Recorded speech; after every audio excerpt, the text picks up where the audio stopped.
¿Qué tal, amigos? ¿Cómo están? Buenas noches, bienvenidos como siempre en Portada. ¿Qué tal? ¿Cómo están? Muy buenas noches.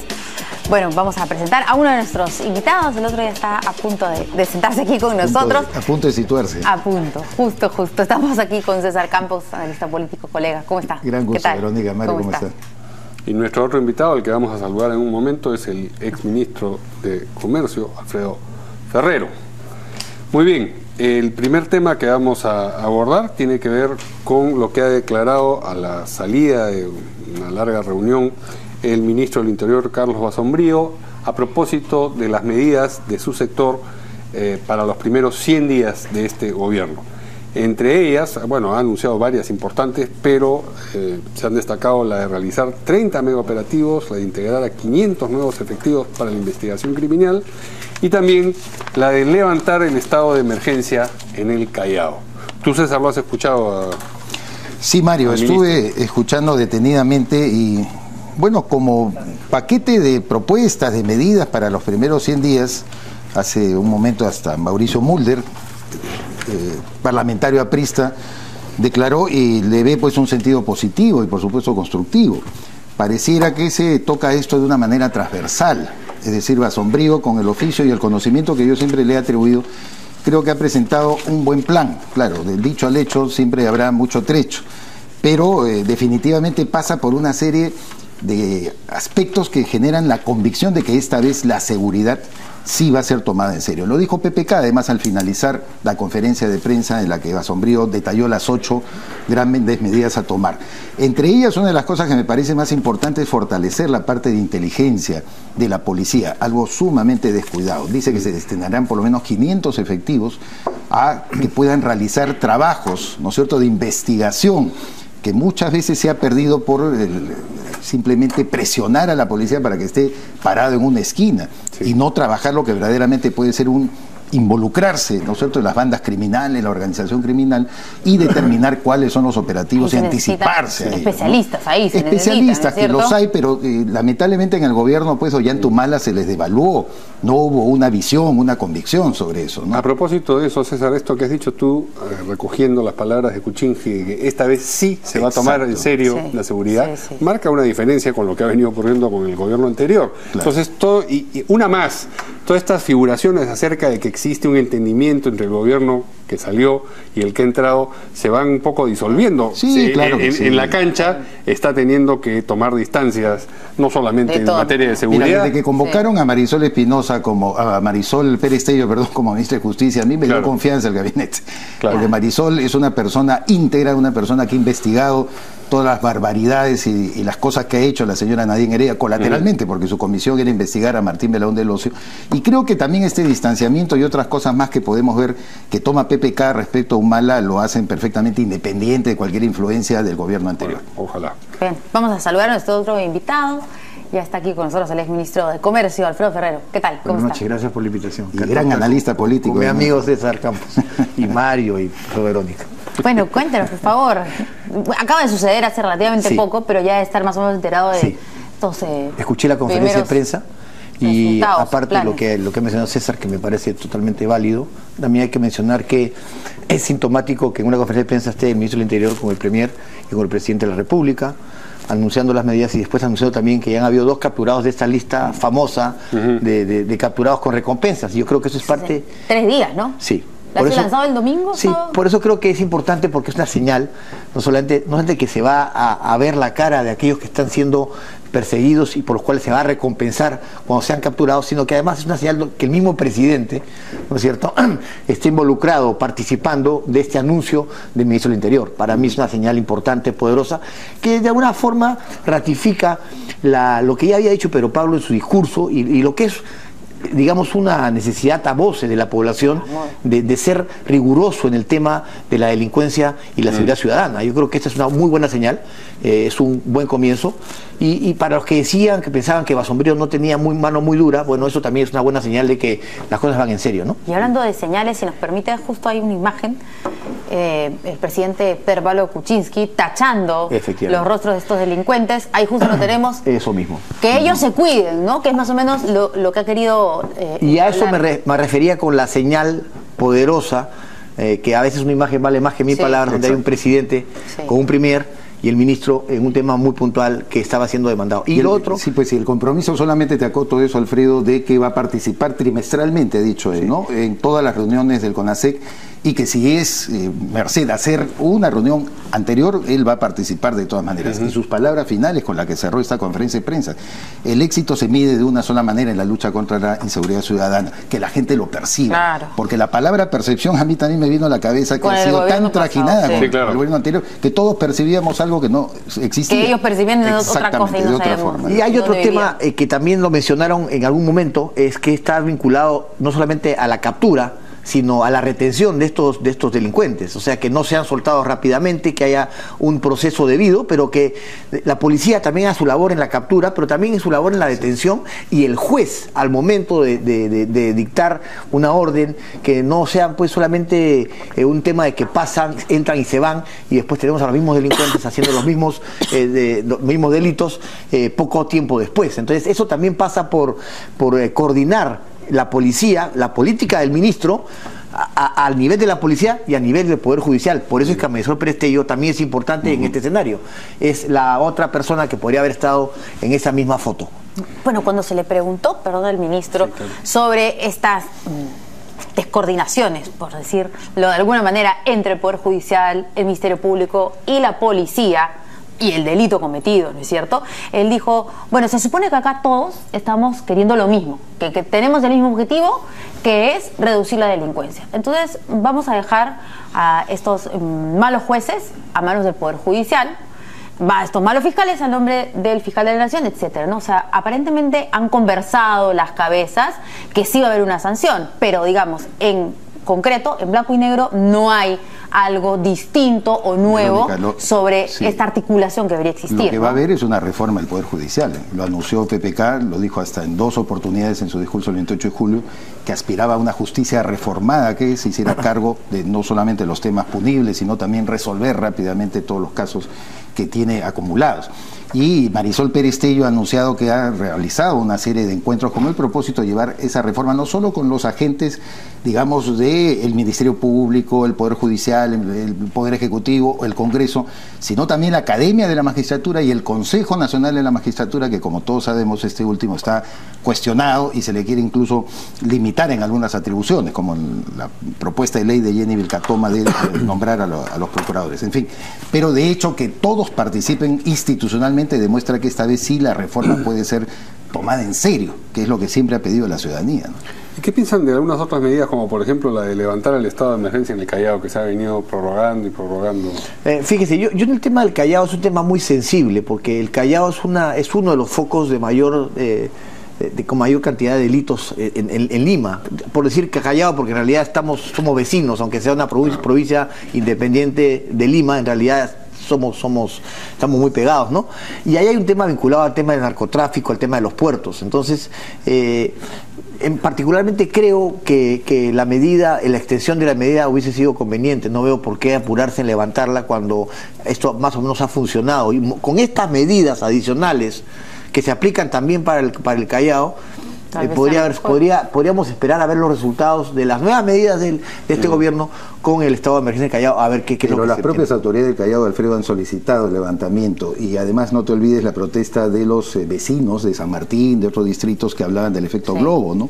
Que en realidad, claro, cuando tú combates y focalizas una acción contra determinadas organizaciones criminales, estas se desplazan. Es como el tema de la droga, ¿no? Si baja en el Perú, sube en Colombia, si baja en Colombia, sube en el Perú. Solo son 3 los países que producen. Exactamente, entonces es bueno también fijarnos en ese mapa, ¿no? De ver la manera como nos... Ahora, ya habían pedido antes que sea prorrogado el estado de emergencia. Claro. En el momento que venció, exacto. Pidieron la prórroga, entonces ahora no quieren la prórroga, pero la realidad es que no vaya a ser que se levanta la prórroga, la estado de emergencia, y vamos a estarnos viendo a los mismos autoridades y la población pidiendo nuevamente el estado de emergencia. Bueno, todos los días había asesinatos, enfrentamientos, o sea... Aún en estado de emergencia. Exacto, entonces decíamos, pero no entiendo. Terrible. O sea, teníamos un muerto en cada esquina en el Callao, con o sin estado de emergencia. Lo que están midiendo, había reclamo de otros distritos. Lo que están midiendo no es que desaparezca. Con las medidas del Ejecutivo no van a desaparecer los delitos, solo que van a ser sancionados. y van a ser capturados los culpables. El delito va a existir siempre. Lo que se hace es disminuir el delito como consecuencia de las medidas del gobierno. El Callao viene también continuaba la situación, pero según tengo entendido, y esas son cifras que debería dar el ministro, disminuyó el número de muertos y el número de actos delictuales. Eso decía el presidente regional, ¿no? El gobernador regional. Algún efecto tendría, si consideran que es bueno levantarlo, por algo, alguna por razón algo será, Bueno, ¿no? la emergencia también se supone que es un periodo en el que se aplican medidas para solucionar una situación, a largo plazo, ¿no? Digamos, extender la emergencia, eso ya no es una emergencia, es un nuevo statu quo. Efectivamente, pero lo que pasa es que este gobierno está entrando recién. Recién el gobierno está tomando funciones el 28 de julio y estamos hablando que no ha pasado ni un mes. Entonces, 10 días. Efectivamente. Pero Basombrío ha dicho que finalmente si eso se hace necesario, no tiene ningún Lo volverán problema a hacer. de declarar el estado de emergencia y extenderlo 30 días más. Lo cual está bien. Bueno, a ver si nos permiten a nuestros invitados. El diario La República ha lanzado a través de sus redes sociales la siguiente noticia. Que ha sido absuelto Alberto Fujimori por el caso de los llamados diarios Chicha, porque al parecer no se encontraron pruebas. En la sala presidida por el doctor Javier Villestein, y justo para que nos diga si esto es real o no, porque el propio abogado asegura, el del señor Fujimori, asegura haberse enterado recién a través de La República, tenemos un contacto telefónico con el doctor Carlos Rivera del IDL. ¿Cómo está, doctor? ¿Qué tal, Verónica? Buenas noches, ¿cómo están ustedes? Buenas noches, doctor. ¿Y usted tiene esta información que ha lanzado el diario La República sobre la absolución de Alberto Fujimori? Sí, he visto hace unos minutos, seguramente igual de sorprendido que ustedes, la información que lanza La República en su página web. No está publicada todavía la resolución. Entiendo que el propio Javier Villestein habría firmado hace unos momentos que recién esa resolución se va a publicar el día de mañana. No ha firmado ni negado la noticia del periódico, pero de ser cierta esa posibilidad de una absolución que habría sido declarada por su sala, en realidad yo creo que estaríamos ante un fallo judicial sumamente grave y sumamente delicado en términos de las consecuencias que pudiera tener, no solamente respecto del caso diario Chicha, en el que se acreditó de manera, yo diría, absolutamente clara, fehaciente, las responsabilidades criminales de Alberto Fujimori, sino las consecuencias que podría tener eventualmente frente a otros casos de corrupción de funcionarios de esa época, ¿no? Doctor, si nos permite, dos precisiones. ¿Cuáles fueron estas pruebas fehacientes y cuáles serían las consecuencias? A ver, solamente menciono dos de las más importantes. Uno, la prueba de carácter contable. La Fiscalía acreditó el desvío de fondos de los institutos armados hacia el Servicio de Inteligencia Nacional por aproximadamente 120 millones de soles. Es decir, ahí hay una prueba de carácter contundente. Y la otra prueba, que es muy importante, son las declaraciones de Vladimiro Montesinos y de los excomandantes generales del Ejército, la Marina y la Aviación, que justamente señalaron que durante el año 98, 99 y 2000 se había producido un desvío sistemático de fondos de los institutos armados al Servicio de Inteligencia por orden del señor presidente de la República, Alberto Fujimori. Es decir, si eso se pretende desacreditar o desestimar en términos de prueba, mira, en realidad yo creo que cualquier cosa podría ocurrir de ahora en adelante en el Poder Judicial. Y ojalá que eso no sea una consecuencia de la nueva mayoría parlamentaria, ¿no? Y este Vladivideo que menciona justo el abogado de expresidente Alberto Fujimori, en donde mandos militares dicen que el señor Fujimori no sabía absolutamente nada, incluso lanzando una lisura de por medio en esta conversación coloquial que tienen, ¿podría haber servido de prueba? Mira, en realidad lo que el sentido de la defensa de Alberto Fujimori en los casos de corrupción de funcionarios en general ha sido de negar los cargos, excepto los casos relacionados a la CTS de Montesinos, en los que él reconoció expresamente el delito y las consecuencias de su acción criminal. Pero más allá de lo que Fujimori haya dicho o haya dejado de decir, en realidad en un juicio hay que tomar en consideración las evidencias o las pruebas que las partes acusadoras han presentado. Y en este caso del diario Chicha hay que recordar que hubieron dos procesos. Uno en el que fue condenado Montesinos y los excomandantes generales, y luego el segundo proceso en el que fue juzgado Fujimori con las mismas pruebas, básicamente, con pruebas de carácter contable, con pruebas de carácter testimonial y con pruebas de carácter concurrente y múltiple que justamente determinaron en el tribunal una convicción que se había producido un proceso sistemático de desvío de fondos de los institutos armados al Servicio de Inteligencia Nacional y que habían permitido ver toda la compra de periodistas, de medios de comunicación, de titulares, de diarios, de los diversos diarios que se crearon o que se inventaron en esa época justamente para desprestigiar a la oposición, ¿no? Por lo tanto, si había alguna cosa que estaba absolutamente definida y concreta en el juicio, es que había múltiples pruebas que daba cuenta de la responsabilidad criminal de Alberto Fujimori, ¿no? Ojalá que no se acierte esta información, pero de serlo, creo que significaría un gravísimo precedente en la lucha contra la corrupción y yo diría que prácticamente un regalo anticipado de Navidad para Alberto Fujimori al haberse declarado posiblemente su absolución, ¿no?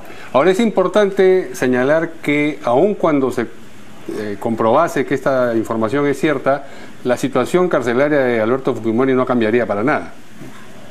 Sí, efectivamente, hay que recordar que en este caso, en enero de este año, fue condenado a 8 años de prisión, ¿no es cierto? Sí. Es cierto que eso no varía o no hace variar el tiempo de condena, porque definitivamente estamos hablando de una pena mucho menor a los 25 años que le fue impuesto en el caso de Barros Altos y La Cantuta.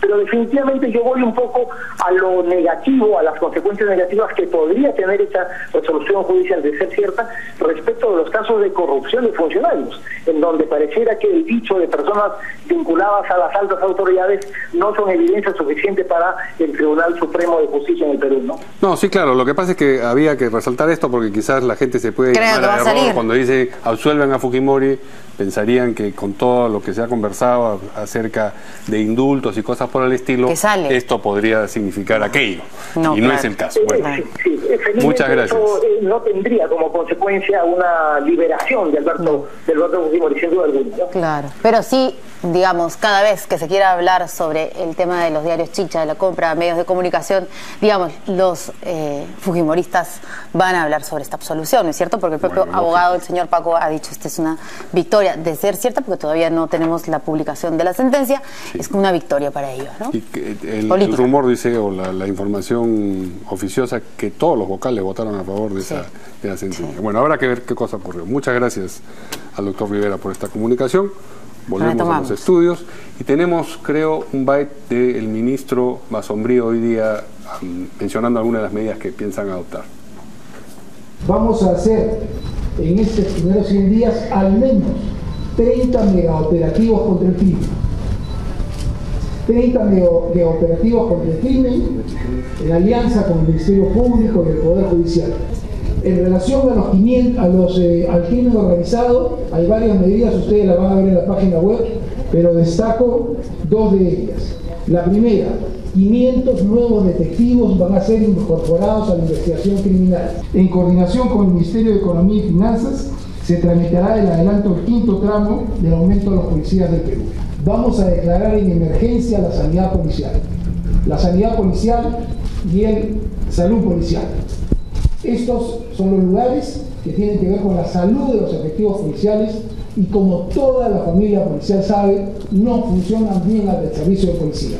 Ocurren cosas que no... Nosotros en la campaña dijimos que estábamos en contra de medidas efectistas, que queríamos medidas profundas y yo creo que el plan que ha esbozado aquí el ministro y su equipo va a lograr estas cosas y vamos a trabajar diligentemente, con mucha atención, la ejecución de este plan para que tenga éxito. Y al final el éxito se mide de una sola manera, de que los peruanos se sientan seguros. ¿Qué impresión tienen de estas otras medidas que se han mencionado? Bueno, las habíamos comentado, porque aquí se recoge lo de los 500 efectivos que van a dedicarse a los 30 operativos, bueno, habría que ver cuáles son, pero no lo van a anunciar. Operativos que obviamente no van a adelantar, pero me imagino que ya tendrán algunos indicadores, algunas personas que han colaborado incluso en función al tema del sistema de recompensas, ¿no? Que de repente ya están anunciando y revelando nombres de personas requisitoriadas. Siempre hay que hablar eso, ¿no? Porque no es cuestión de capturar a quien no tenga, pues evidentemente, una requisitoria judicial. Y el adelanto del quinto tramo del pago a los policías, que me parece que es también honrar una promesa que hizo PPK. Será pagado ahora en septiembre y además va a ser pensionable.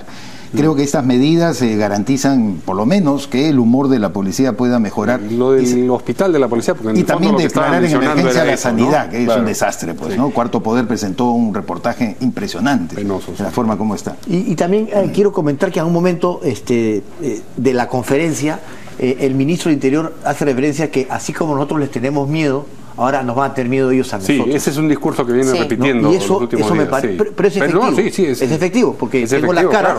claro. Vemos que han tachado dos, es decir, la población tiene miedo. Ya viene tu turno. Ahora también vas a tener miedo tú. Sí, claro. ¿No es cierto? Le dicen al delincuente. Así que, bueno, vamos a ver qué pasa, pero por lo menos vemos que en pocos días hay acciones concretas. Y vemos cuáles serán los resultados seguramente en los siguientes meses. Y voluntad sobre todo, ¿no? Muy efectiva. Como digo, no recuerdo haber visto un presidente en los últimos años, junto al ministro del Interior y al Premier, en una conferencia de prensa a los 10 días de asumir el mandato, hablando de este tema. Muy bien. Vamos a una primera pausa y regresamos luego con lo que se ha conocido a propósito de quiénes van a presidir algunas de las comisiones en el Congreso.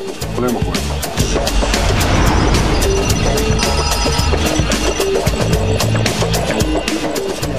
Bueno, tras la decisión tomada ayer en la Junta de Portavoces sobre quiénes iban a tener, me refiero a qué bancadas iban a tener las comisiones, las presidencias de las comisiones, hoy se definió quiénes iban a ser estos presidentes. Ya tenemos algunos nombres, ¿no? Algunos Como todos. nombres, ¿no? Hay unos que están por definir. Luciana León en defensa, por ejemplo, es claro. ¿Ha confirmado? Sí. Okay. Indira Wilca en mujer, bastantes mujeres, de hecho. Mercedes Arauz en economía. Que estaba ahí boceado Carlos Brus en economía, pero... Marisa Glave en vivienda. Justicia también escuché, Alberto Belaunde estaba confirmado. Sí, Alberto Belaunde. En fin, comercio exterior, a María Choquehuanca. Choquehuanca va a estar en comercio exterior, ¿no? Sí. Así es la información que nos han alcanzado. Fiscalización, Jenny Vilcatoma. Bueno, ese era... Estaba cantadazo. Sí. Ahora, y relaciones exteriores, Cecilia Chacón. Ella estaba postulando a presupuesto. Yo creo que hay que esperar ahí porque yo tenía entendido que ella quería presupuesto. La información que hay aquí, pero es confirmados y por confirmar ponen a Rolando Reate en presupuesto. Sí. Que los dos estaban tentando esa presidencia porque habían estado en la comisión en otras oportunidades. Pero bueno, ahí están algunos de los nombres. En inteligencia, que según ha dicho... no la quería nadie. No la quería nadie. Vamos a escuchar ahora a Luz Algado. Parece que se van a dar a Carlos Tubino. Van a tener que ir bien internados todos los miembros de la comisión de inteligencia. Saco. Claro. Vamos a escuchar lo que dijo sobre esto último Luz Salgado. Y lo hemos hecho por la gobernabilidad, lo cual fue votado por mayoría y todos aprobaron menos Frente Amplio. Nos parece casualmente, para dar facilidades al partido de gobierno, que escogiera con prioridad sus comisiones y ellos han manifestado su total acuerdo. La mayoría ha estado en total acuerdo, ha sido una sesión sin mayores discusiones fuertes ni acaloradas y en el menor tiempo posible de estos últimos 15 años. ¿Qué importancia tiene que Fuerza Popular, el partido opositor, tenga la presidencia de la Comisión de Inteligencia por los casos que estuvieron en el anterior periodo, que fue de integrante de la comisión? Les cuento para conocimiento de ustedes que la Comisión de Inteligencia no la quiso ningún grupo político y como al último escogía Fuerza Popular, la tuvimos que tomar. Pero en todo caso... A ver, ¿cómo ven ustedes? A mí me sorprendió cuando ayer nos contaron los congresistas sobre esta pateada que le dieron a la Comisión de Inteligencia. Nadie quiso. Entonces el fujimorismo dijo, ya bueno, si está entre las comisiones que fueran, me lo tomo yo. Sí, pues. ¿Cómo es eso? ¿No es importante acaso la Comisión de Fiscalización y los de la oposición, Frente Amplio, incluso Pedro Pablo Kuczynski y su agrupación deberían estar ahí dejaron interesados? de ser Sherlock Holmes, ¿no? Ya, porque lo anunciado seguramente la campaña parecía que iba a cobrar demasiado interés esa comisión, pero como ha dicho Luz Salgado, si a nadie le ha interesado, Fuerza Popular la toma y vamos a ver.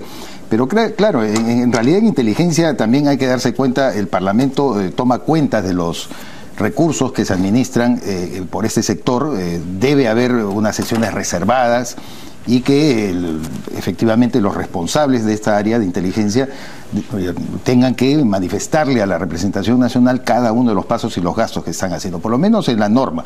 Acuérdense que Anel Townsend lo promovió, ¿no es cierto?, luego de la caída de Fujimori el año 2001, entonces eso hasta ahora prevalece. Me imagino que al final de cuentas en realidad creerán pues de que es un pedido que no tiene ningún sentido, ¿no? En la medida que considerarán que Pedro Pablo Kuczynski no activará demasiados mecanismos de inteligencia que perturben por lo menos a la ciudadanía. La inteligencia es importante para razones externas, para razones internas, como que por ejemplo aplicarla para todas las tareas que va a hacer Carlos Basombrío en Interior. Me parece que desde esa perspectiva es importante. ¿Hay una inteligencia policial específica? O sea, la DINI, ¿no es cierto?, tiene que ver más con otros temas, no con la seguridad ciudadana, o también. La DINI yo tenía entendido que no. No, es que hay una conjunción. Mejor dicho, cada fuerza, la policía, las Fuerzas Armadas, cada uno tiene un área de inteligencia que se tienen que integrar en una política general de inteligencia. Hay seguridad externa e inteligencia interna y eso se tiene que de alguna manera poner sobre la mesa.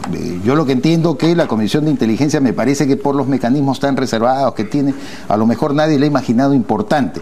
Lo que quieren los congresistas es la cosa operativa, ¿no? La cosa visible. Fiscalización es visible. Presupuesto por el dominio que va a haber, pues obviamente, las partidas para cada uno de los sectores. Constitución de todas maneras. De hecho, porque hay una serie de procesos de reforma de Constitución. Miguel Ángel Torres es el que estaba... Miguel Torres, claro, el hijo de Torres y Torres Lara. Es el que va a presidirla, ese era de cajón. O sea, yo veo las cosas así más o menos, ¿no? Yo básicamente en las comisiones quería mencionar varios aspectos que me parecen trascendentes. En primer lugar, yo veo que el manejo de las comisiones ha sido bien llevado por la mayoría. ¿Y por qué lo digo? Porque al final todos han salido más o menos contentos. Ninguno muy contento, ¿no? Pero sí todos satisfechos. Si uno analiza las comisiones en los temas que les ha tocado a cada uno, se da cuenta de que hay una distribución interesante. En el caso del partido de gobierno, tiene 3 comisiones interesantes: Justicia, Comercio Exterior, que además tiene gente vinculada a esos sectores, y Economía, que es una comisión poderosa, claro, importante. Esa comisión es fuerte. Claro, no le tocó presupuesto al PPK, pero le tocó... como el premio Consuelo, en ese orden de... Pero pudo irse sin premio. Sí. Pudo irse sin premio, ¿no? Y creo que tiene además la vicepresidencia de presupuesto. Así es. ¿no? Sí. Pero no solamente eso. Si uno ve el análisis de las comisiones, vemos que a LAPLA le tocó Defensa, que también es una buena comisión, y a la izquierda, Frente Amplio, que es la que más se ha quejado. No veo por qué realmente, porque le ha tocado mujer, vivienda, trabajo y otra más.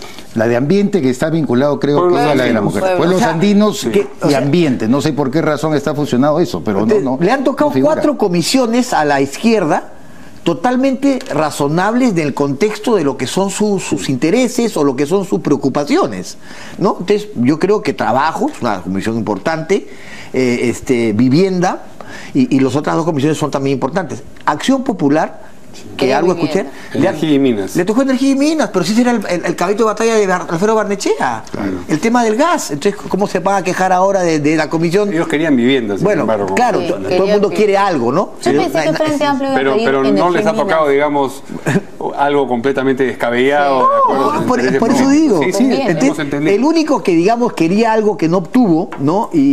Tal vez es el partido de Acuña, que quería descentralización, que se ha quedado con el fujimorismo, que hasta es obvio que se queda con el fujimorismo, porque siendo un grupo que hace 13 de las 24 comisiones, siendo esa comisión tan importante porque se refiere pues a las regiones, es natural que sea un tema... Pero pues, tienen inclusión social y tienen salud, que yo tampoco despreciaría. Claro. Creo que son comisiones importantes en la dinámica que estamos, precisamente de algo bueno que heredamos del gobierno anterior, el concepto de inclusión social.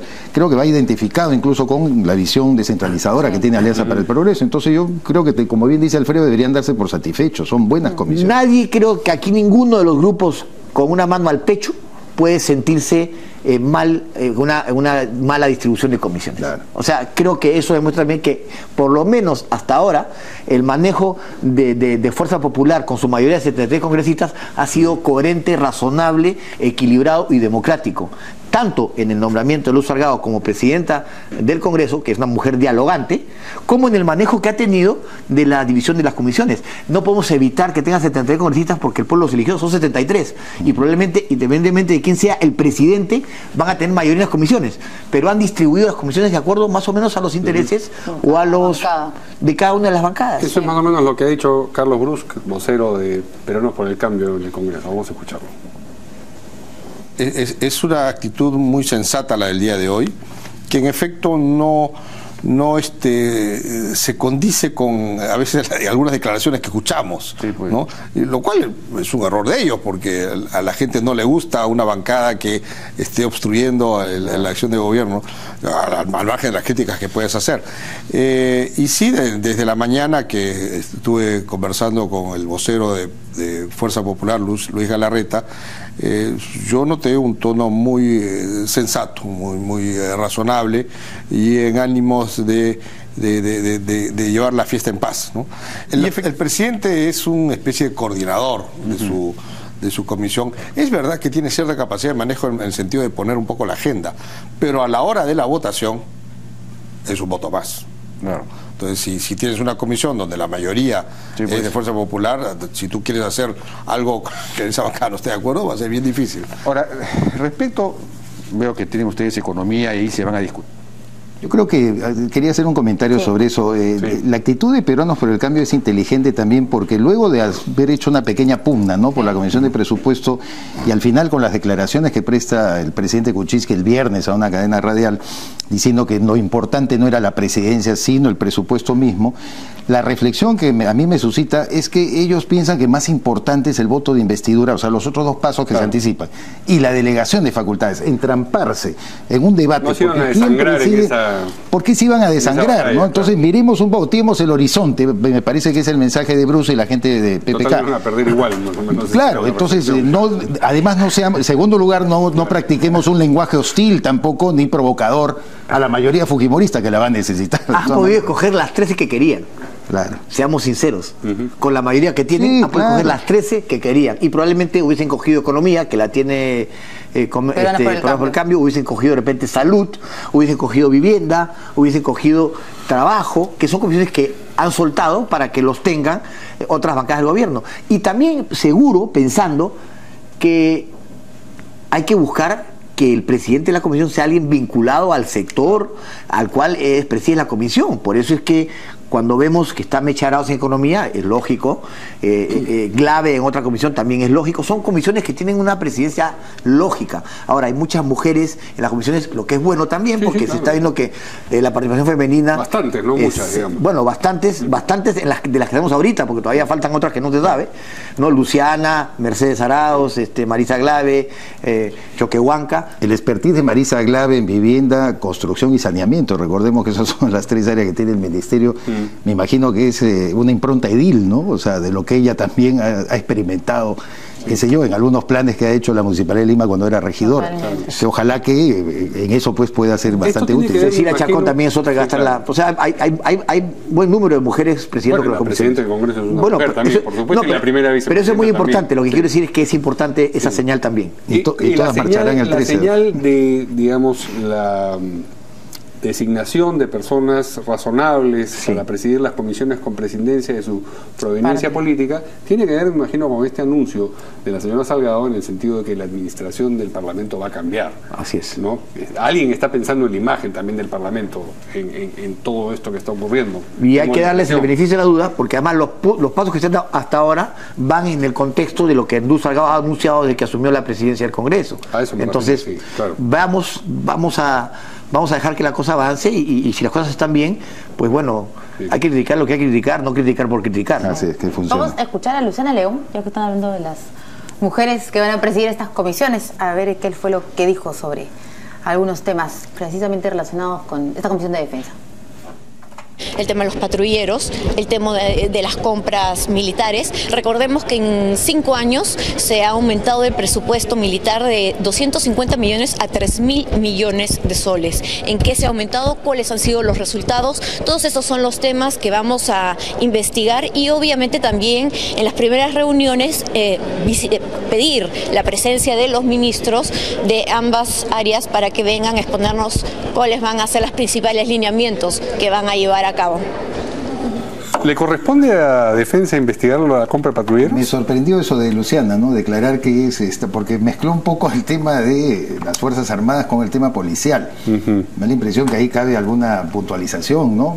A ella misma, de saber cuáles son las atribuciones de defensa.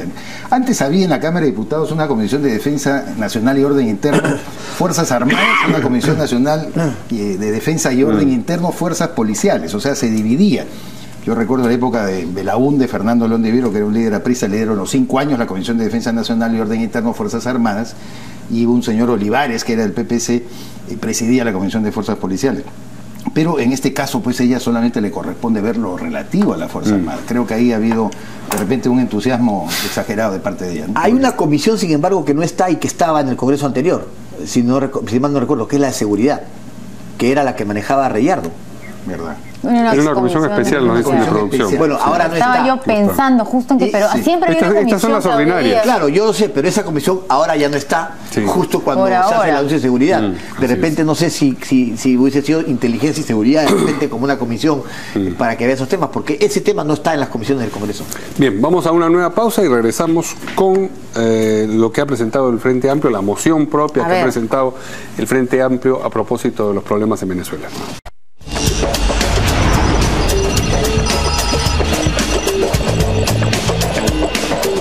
Bueno, ya tenemos aquí la bancada de Fuerza Popular, ha enviado un comunicado dando... ¿Dije Fuerza Popular? No. Sí, ¿no? Fuerza Popular ha lanzado un comunicado ya con los nombres de quienes van a presidir las comisiones. Y tenemos en la Comisión Agraria al señor Bienvenido Ramírez, Ciencia, Innovación y Tecnología al congresista Carlos Yuyes, Constitución, efectivamente, Ángel Torres, Miki Torres, Cultura y Patrimonio Cultural, Francesco Petrosi, Defensa del Consumidor y Organismos Reguladores de Servicios Públicos, Juan Carlos González, Descentralización, Alejandra Aramayo, Educación, Lucio Ávila, Fiscalización, confirmado Jenny Vilcatoma, Inteligencia, el señor Marco Miyashiro, Presupuesto, Cecilia Chacón, que nosotros es lo que estábamos especulando, Producción, Mario Mantilla, Relaciones Exteriores, Juan Carlos Águila, Transporte y Comunicaciones, Guillermo Bocángel. O sea, Rolando Reategui no tiene ninguna. No. Así es, ¿no? Y lo que habíamos dicho también en inteligencia, que la información que nos habían alcanzado hablaba de Tubino, pero es Miyashiro. Bueno, yo creo que sí. Tiene en lógica, general, ¿no? La persona que sabe, también está vinculado. Me sorprende que Rolando Reategui, siendo un líder importante, ¿no?, de la bancada, no tenga ninguna presidencia de comisión. Tampoco veo al Colta ni a Galarreta en la presidencia, ¿no? Sí. Bueno, son voceros de la... Tienen otras atribuciones, ¿no? Sí.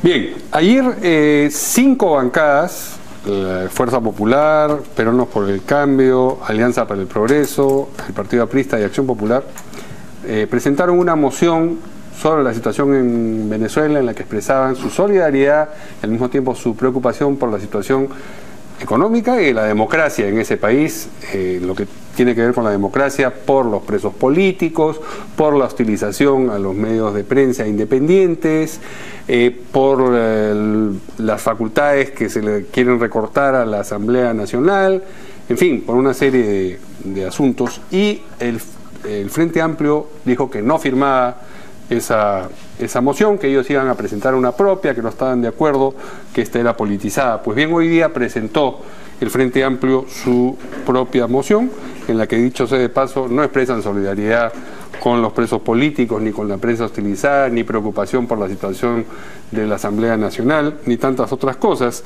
Lo que dice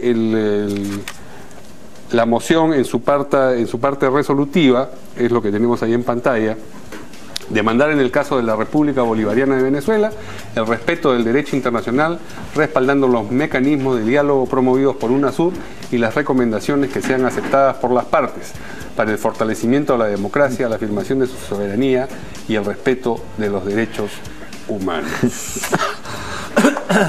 Bueno, ¿qué impresión tienen ustedes de esta moción? A mí en lo particular no me extrañaría que hasta la Embajada de Venezuela haya podido intervenir en la redacción de ese comunicado. Sí, porque reproduce pues el espíritu de lo que están tratando de vender ya en sus estertores, esta dictadura despreciable de Nicolás Maduro y la herencia de Hugo Chávez hacia toda la comunidad, la poca que pueden controlar. Recordemos que la baja del precio del petróleo ha traído como consecuencia también que esta satelización de los estados caribeños, ¿no?, que suman 13 a nivel de las organizaciones como la CELAC, que ellos mismos crearon también para paralelizar a la OEA, o la UNASUR, este fantoche dirigido por Ernesto Samper, un presidente colombiano muy cuestionado y que durante un largo tiempo careció de visa a Estados Unidos, acusado de estar involucrado en temas del narcotráfico. Tratan pues de apalancarse a través de ello. Entonces, si uno le presta atención a todo el esfuerzo que en su época de apogeo hizo Venezuela por no solamente crear organismos como la Comunidad de Estados Latinoamericanos y del Caribe y fortalecer un UNASUR que no sirve para nada, nos quedamos en que en realidad el tema de Venezuela es un riesgo para la democracia regional, y lo que puede ocurrir ahí ya es una crisis humanitaria que explota en todos sus extremos. Más allá de todo lo que tú has mencionado, Mario, la parte que ya no necesitamos ni siquiera abundar, el abuso contra la libertad de expresión, la forma como han hostilizado a la prensa, desde RCTV, que fue la primera cadena que no le quisieron renovar su licencia, pasando por Globovisión, por la hostilización al diario Universal, todo lo que han hecho. Tratan a víctimas y a victimarios de la misma manera. Claro, ¿no? Entonces, ese es lo el ridículo en que queda atención. la bancada de Frente Amplio, a mi parecer, frente a los que sí tenemos una convicción democrática muy sólida más allá de las ideas, porque esto no es... Hay gente de izquierda que le dice al Frente Amplio, oye, no te juegues por Venezuela, ahí no está el destino de la izquierda nacional, ni tampoco en el señor Daniel Ortega, que acaba de tomar pues todo el control del Parlamento también, y ahora postula con su esposa, ¿no es cierto?, en una nueva versión que ya conocemos, ¿no?, para conducir los destinos de su país. Eso no es la izquierda. Yo sí creo en una izquierda auténtica. Una izquierda. Sí, por eso. Es una de las izquierdas. Sí, pero la que está presente en el Bueno, Congreso. coincido con los comentarios de César al 100%, y yo diría que esta moción que ha presentado el Frente Amplio es una moción a favor de Maduro y no a favor del pueblo venezolano. Es una moción justamente en todo lo contrario, porque hace referencia a los mecanismos justamente que el UNASUR, que no ha hecho nada con respecto a la situación en Venezuela, los mecanismos de diálogo que no han funcionado, seguimos dialogando, una democracia que no es tal, ¿no es cierto? Entonces hace referencia a conceptos que no se aplican a la Venezuela, a una Venezuela democrática abierta, un país donde no había papel higiénico hace un tiempo, ahora no hay ni alimentos, tampoco medicina, donde ni luz, ni los agua. Opositores están en la cárcel, los medios de prensa casi no existen. Este es el doble discurso de la izquierda, de la izquierda anquilosada, tradicional, y que se resisten a llamar dictadura. Efectivamente. Porque durante toda la campaña se les preguntó y ellos dicen, no, nos preocupa, como que fuese un tema que antes de dormir piensan un ratito y dicen, oye, sí, pobre los venezolanos. Si fuera de derecha haría marchas. Sí, claro. ¿No? Haría marchas a la calle. Claro. Como es de Venezuela, y es Maduro, y es Chávez, y es los satélites caribeños que quedan, y algunos otros países, entonces, no. Ahí está bien que no haya oposición, ahí está bien que no haya prensa, ahí está bien que no haya medicinas, ahí está bien que no haya alimentos. Esa doble moral de la izquierda es la doble moral de siempre. Entonces eso me indica, o nos indica, lamentablemente, que la izquierda en el Perú no ha cambiado. Pero en respaldo de su argumentación, el vocero de esta bancada, Marco Arana, dijo que el propio Enrique Capriles, que vino a Lima, está de acuerdo con que estos mecanismos de diálogo sean los que lleven a una presunta solución. Pero lo que hay que decir en ese caso es que no tiene opción alternativa. Eso es lo que le están ofreciendo, y de lobo un pelo se está prendiendo de la única medio ventanita que le abren. Bueno, no quiere decir que le parezca. Es que la oposición venezolana también, todos lo sabemos, tiene sus propias fracturas. Claro. Hay gente que no quiere el camino de Capriles, pero Capriles por lo menos está resistiendo y es un personaje que va a ser recibido por el presidente Kuczynski, ¿no? Hasta que hubo estas elecciones extrañas, que todo el mundo pensaba que el señor Héctor Capriles iba a salir y decir, no, fraude.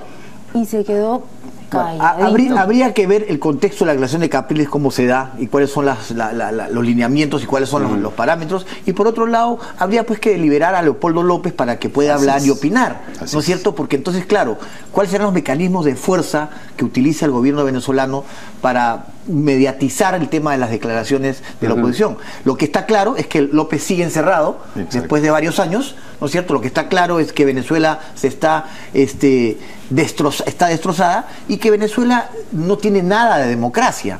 no tiene, el pueblo no se expresa bien, el pueblo no tiene mecanismos de expresión y además están desesperados, con colas para alimentos, con colas para medicina, la gente se muere en la calle. Entonces, yo no sé qué es lo que defiende la izquierda de Venezuela, pero en todo caso es interesante para los que no somos de izquierda, ver cómo la izquierda sigue siendo la misma y cómo por eso es que la izquierda en el Perú... Yo encuentro un matiz pequeño mantiene que quería, su posición. Quería comentar, Alfredo, que a diferencia del tema Cuba, ¿no? Porque la izquierda se caracterizó por años y nosotros lo vivimos en la universidad. Cuba está acosada por Estados Unidos, tiene un embargo comercial y se justifica entonces la existencia de un gobierno fuerte que además trata de servir al pueblo frente al imperialismo yanqui que lo está... En este caso Estados Unidos ha optado por una política distinta, ¿no es cierto?, de apartarse del tema. No hay ninguna amenaza geopolítica y la quiere inventar Maduro. Cualquier tema, cuando Colombia tiene problemas fronterizos por la, ¿no es cierto?, la filtración, tratan de inventar para cohesionar, y Maduro ya no tiene un elemento de cohesión nacional, pero sin embargo acá la izquierda trata de buscarle esa cohesión y ese entendimiento diciendo, no, ahí pasan las cosas como tienen que pasar y que ellos se pongan de acuerdo. Yo no creo, yo creo que ahí se juega la democracia regional y todos tenemos que estar comprometidos en la solución de ese problema. Mañana viene Enrique Capriles. Sí. Así que vamos a ver qué es lo que dice. Aparentemente habrá alguna reunión, espera él, dice, reunirse con Pedro Pablo Kuczynski. Vamos a tener Pero Pablo Kuczynski ya manifestó su posición respecto a Venezuela, creo que en misma campaña. No, y apenas ganó también. Entonces está clara la posición de Pedro Pablo Kuczynski en el tema de Venezuela. Hay una caricatura de Eduardo hoy día que queríamos compartir con los televidentes que me parece que expresa muy bien la sensación que queda con estos pronunciamientos del Frente Amplio. Dice, a nosotros francamente no nos preocupa que haya un poquito de dictadura en Venezuela. Y comenta uno de los personajes, es la moción en minoría del Frente Amplio. Claro, un poquito de tipo PPK tipo PPK sobre el contrabando, a ellos un poquito de dictadura no los preocupa. Vamos a una pausa y regresamos con el último tema de la noche.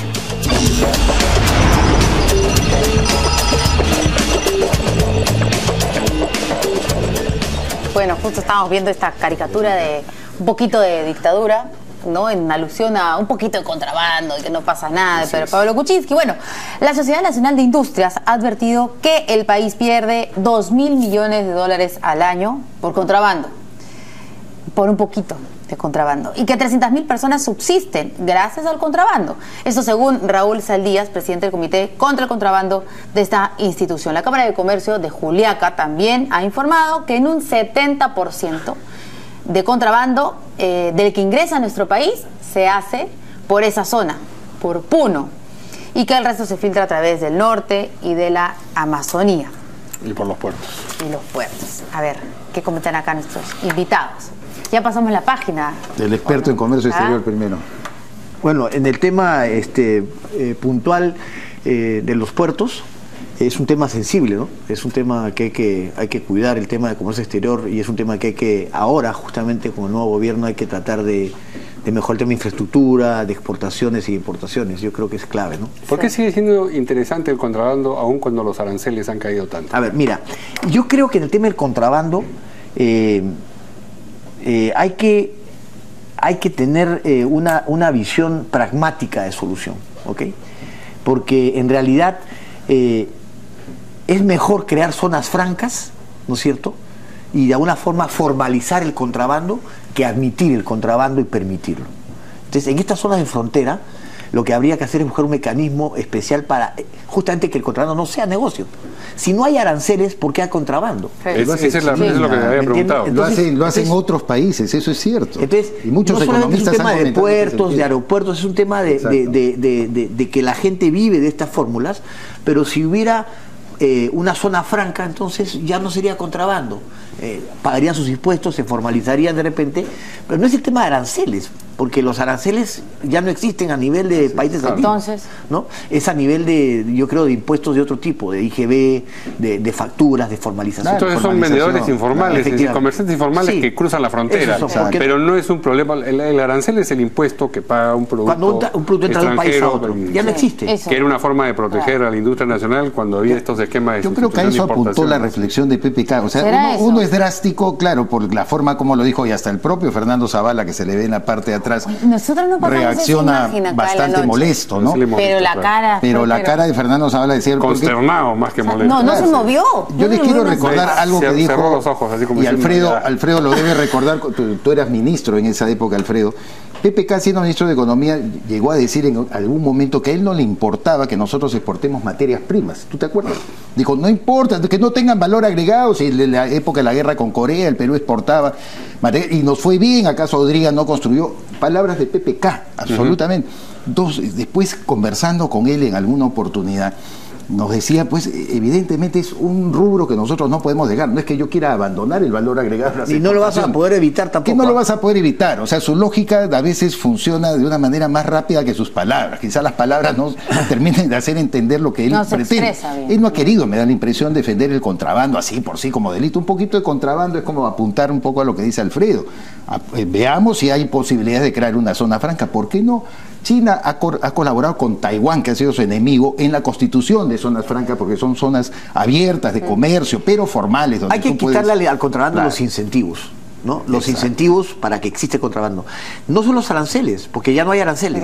Son la formalización de repente el IGB, de registrar los bienes de que pagar impuestos, del impuesto a la renta. Por ahí tiene que estar. O sea, y tendríamos que hacer esto en Juliaca y también en los puertos, en la Amazonía, en el norte, en todas las zonas. Bueno, hay que buscar cuáles son las zonas estratégicas para eso, ¿no es cierto? O sea, solo donde la mayoría, ya hay que estudiar el tema. Esta es una idea muy en borrador, pero obviamente habría que ver qué salida le damos al contrabando para poder solucionar el tema y no... Yo recuerdo de la época de Toledo hablar de los 200 camiones culebrones que entraban por la frontera. Y a eso se ha referido Pedro Pablo solamente. A mí me preocupan estos 200 camiones, no el contrabando pequeño, chiquito, que también le preocupa, pero que de alguna forma a nivel de lo que es la economía es muy pequeño. Pero lo que sí son estos 200 camiones que todos los días pasan por la frontera, 250 camiones llenos de mercadería, ¿no? Como concepto ha estado mal, obviamente, pues pareciera que avala... Como pues, frase, una frase como mensaje no es una frase feliz. No es una frase feliz, eso hay que subrayarlo. Claro. Pero ahora PPK hay que acostumbrarnos a leerlo un poco más profundamente. Pero ¿no? esa tolerancia de digamos, tratar de leer lo que dice por el lado amable, se va gastando en el camino, va gastando, ¿no? Pero vamos 10 días. Por eso. y desde el primero ya causó problemas. Sí, claro. Años. Bueno, yo creo que Pedro Pablo, una de las cosas que debe seguramente hará, seguramente no tiene por qué declarar todos los días tampoco, yo también digo ¿no? lo mismo. O sea, ya no es candidato, ahora ya es presidente. Sí, pues. Desde el candidato sí, todos lo dicen en la televisión, lo agarran en los mítines, en la prensa. Ya, pero ya no es, ahora es presidente. Un octavo mandamiento que él debe cumplir, que creo yo, que es que no se fíe solamente de su intuición. Pareciera que él se inspira y sale y declara. Esa expresión de Fernando Zavala atrás cuando reacciona frente a decir a mí no me importa un poquito de contrabando, demuestra que ni siquiera es un tema conversado, pero coordinado. Oye, yo pienso esto y vamos a traducirlo. Es un espontáneo que se ha lanzado al ruedo. Es un espontáneo que se lanzó al ruedo. Pero así como hablaba Pedro Pablo en estas frases, hay que también reconocer que Pedro Pablo ha tenido, en 2 días, ha visitado 2 temas muy sensibles para nosotros. El contrabando y la minería ilegal. Entonces, vamos a ver qué veamos también lo positivo de esto. No solamente nos quedemos acotados a una frase y la seguridad. Que es muy feliz. Seguridad. 3 temas en 10 días. Estamos en 3 días. Estamos a miércoles, ¿no? Y ya tenemos 3 temas que son sensibles. Está muy bien. ¿No? Seguridad, minería ilegal y contrabando. Así nos quedamos, positivos. Así que trabajando está. Y haciendo ejercicio también. Bien. Nos vemos mañana. Muchas gracias a nuestros invitados. Buenas noches. Chao.